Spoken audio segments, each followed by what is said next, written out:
ابلیس کی نسل کی ابتدا جس جن سے ہوئی اس کا نام تھورانوس کہا جاتا ہے۔ تھورانوس ابلیس سے 1,44,000 سال قبل دنیا پر موجود تھا۔ تھورانوس کی نسل تیزی سے بڑھی کیونکہ ان پر موت طاری نہیں ہوتی تھی اور نہ بیماری لگتی تھی، البتہ یہ چونکہ آتشی مخلوق تھی تو سرکشی بدرجہ اتم موجود تھی۔ اس جنوں کی نسل کو پہلی موت فرشتوں کے ہاتھوں پیدائش کے 36,000 سال بعد آئی، جس کی وجہ سرکشی تھی۔ یہاں پہلی بار موت کی ابتدا ہوئی، اس سے پہلے موت نہیں ہوتی تھی۔ بعد میں چلپانیس نامی ایک نیک جن کو جنات کی ہدایت کا ذمہ سونپا گیا اور وہی شاہ جنات قرار پائے۔ اس کے بعد ہاموس کو یہ ذمہ داری دی گئی۔ ہاموس کے دور میں ہی چلیپا اور تلبیس کی پیدائش ہوئی۔ یہ دونوں اپنے وقت کے بے حد بہادر جنات تھے اور ان کی قوم نے چلیپا کو شاشین کا لقب اس کے شیر کے جیسے سر کی وجہ سے دیا۔ ان دونوں جنات کی وجہ سے ساری قوم کہنے لگ گئی کہ ہمیں اس وقت کوئی نہیں ہرا سکتا جب تک شاشین اور تلبیس ہمارے درمیان موجود ہے۔ ان دونوں کی وجہ سے قوم کی جنات آسمان تک رسائی کرنے لگے اور تیسرے آسمان پر جا کر شرارت کر آتے تھے۔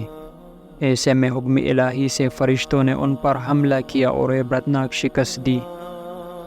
اسی دوران جب اسرائیل علیہ السلام کو ابلیس نے دیکھا تو سجدہ میں گر گیا۔ ابلیس شروع ہی سے ایک نڈر اور ذہین بچہ تھا۔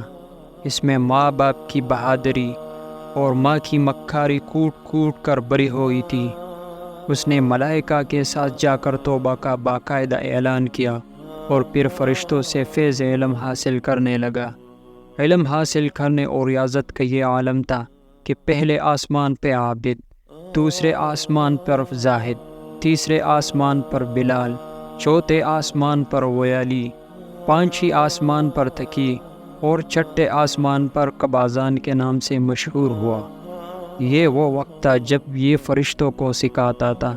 ساتویں آسمان پر ابلیس بقعہ نور میں رہا۔ ہفتہ تک افلاک کے سب ملائکہ معلم قرار دیا گیا۔ یہاں تک پہنچ کر ابلیس نے اپنی عاجزی اور ریاضت کی انتہا کر دی۔ کم و بیش ابلیس نے 14,000 سال عرش کا طواف کیا۔ یہاں اس نے فرشتوں میں استاد سرادر عزازیل کے نام سے شہرت پائی۔ کم و بیش 30,000 سال مقربین فرشتوں کا استاد رہا۔ ابلیس کے درس و وعظ کی میعاد کم و بیش 20,000 سال ہے۔ فرشتوں کے ساتھ قیام کی مدت کم و بیش 80,000 سال ہے۔ ابلیس کو حکم ہوا کہ داروغ جنت رضوان کی معاونت کرو اور اہل جنت فرشتوں کو اپنے علم و فضل سے بہراور کرو۔ یوں ابلیس کو جنت میں داخلے کا پروانہ مل گیا اور وہ جنت بھی اپنے علم سے داروغ جنت کو سیراب کیا، اور یوں جنت رضوان کی کنجیاں ابلیس کے پاس رہے۔ روایات کے مطابق ابلیس 40,000 سال تک یہ فرض خزانچی انجام دیتا رہا۔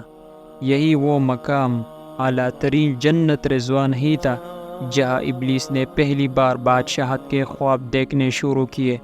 اس وقت ابلیس کے پاس ہفتہ تکلیم، افلاک، جنت و دوزخ سب کا اختیار تھا اور اس نے چپے چپے پہ سجدے کیے تھے، مگر یہاں پر ابلیس عاجزی سے پہلی بار بھٹکا اور خود کو بادشاہ بنانے اور رب بن جانے کے خواب دیکھنا شروع کیے۔ کئی ملائکہ کے سامنے ربوبیت کی بات بھی کی، مگر ملائکہ کے انکار کے سبب چپ ہو گیا اور یوں نظام چلتا رہا، مگر اس سب سے اللہ تعالیٰ کی ذات باخبر نہ تھی۔ پھر آدم علیہ السلام کی تخلیق کا مرحلہ آیا، جیسے قرآن مجید میں یہ واقعات بیان ہوئے ہیں۔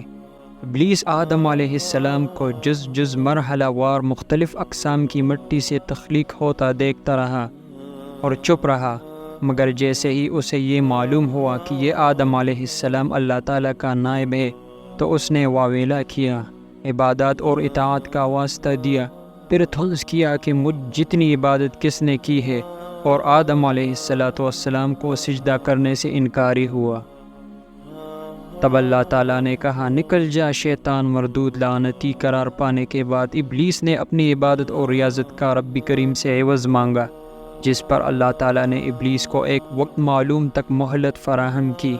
جس پر ابلیس نے اولاد آدم کو صراط مستقیم سے بھٹکا کر اپنا پیروکار بنانے کا دعویٰ کیا، جس پر رب کریم نے فرمایا کہ جو متقی اور پرہیزگار ہوں گے تو ان کو گمراہ نہیں کر پائے گا۔ ابلیس کے اس لعنتی کام میں اس کے 5 ساتھی ہیں۔ نمبر 1، صبر۔ اس کے اختیار میں مصیبتوں کا کاروبار ہے، جس میں لوگ ہائے و ویلا کرتے ہیں، گریبان پھاڑتے ہیں، منہ پر تمانچے مارتے ہیں اور جاہلیت کے نعرے لگاتے ہیں۔ نمبر 2، اغور۔ یہ لوگوں کو بدی کا مرتکب کرتا ہے اور بدی کو لوگوں پہ اچھا اور پسندیدہ کر کے دکھاتا ہے۔ نمبر 3، مصوت۔ یہ کذب، جھوٹ اور دروغ پر معمور ہے، جیسے لوگ کان لگا کر سنیں۔ یہ انسانوں کی شکل اپنا کر ان سے ملتا ہے اور انہیں فساد برپا کرنے کی جھوٹی خبریں سناتا ہے۔ نمبر 4، داسم۔ یہ آدمی کے ساتھ گھر میں داخل ہوتا ہے اور گھر والوں کے عیب دکھاتا ہے اور آدمی کو گھر والوں پہ عذابناک کرتا ہے۔ نمبر 5، ذکنیوز۔ یہ بازاروں میں مختار ہے، بازاروں میں آ کر یہ بددیانتی کے جھنڈے گاڑتا ہے، بازاروں میں برائیاں اور فحاشی ورغلاتا ہے۔ ابلیس کا آدم علیہ السلام کو سجدے سے انکار کا جذبہ حسد تھا، کہ جس نے اسے مجبور کیا کہ میری جگہ آدم کو کیوں ملی۔ یہ اس کا جذبہ تکبر اور غرور تھا کہ میں اعلیٰ ہوں، اور ایک سجدے کے انکار کی بات نہیں تھی، بات اطاعت سے سرکشی کی تھی، شرک کی تھی۔ ابلیس نے دل میں خود کو رب مان لیا تھا۔ اسی شرک عظیم کی بدولت ابلیس تا قیامت رسوا اور لعنتی ٹھہرا اور اولاد آدم کو بھٹکانے کے لیے آزاد قرار پایا۔ حاصل نتیجہ یہ ٹھہرا کہ رب کریم کو انسان کی عبادت، عاجزی، علم و دانش سے کچھ غرض نہیں۔ رب کریم صرف یہ دیکھتا ہے کہ دل میں اطاعت اور فرمان برداری کتنی ہے۔